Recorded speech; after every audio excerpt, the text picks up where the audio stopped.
kumoro amora Kenya ka kendo nyaka oko mar Kenya.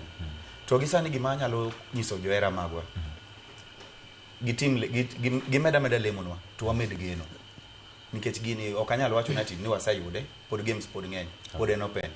Ok anyal wacho ni Mombasa United kauno dhi donje league games pod gini pod oyawre. To wakwayo mana kaka wambo wako Nyasaye ni e kaka gimen kwayo. To wambe meda geno ni gini ka Nyasaye oyie to olware Migori wang'. Migori Youth oyude nafas mar go Kenya Premier League. Migori Youth johera mag Migori oyude kuma ginyalo nene mpira machiegni. Koro mana paro ni nyalo bedo maber dhi konyo Migori community. Be ang'eyo ni dhi konyo kendo e dongruok. Nikech ang'e ni jouso ma Migori dhi yudo ka jogor kubiro kacha nyaka giyud gimoro matin. Shabana kubiro nyaka giyud gimoro matin. Koro aparo ni madhi konyo community sana. Koro wameda geno an johera wamed geno. Sa to podi lakini kwa keto geno gi lemo to ang'e ni Nyasaye dhi telonwa.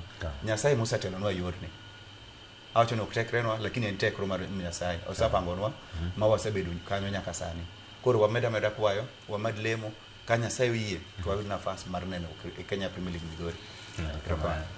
Captain, wach mogik na johera mag Migori Youth maybe gi jotugo minyalo nyisogi nikech ang'e ni kiny wan gi game tino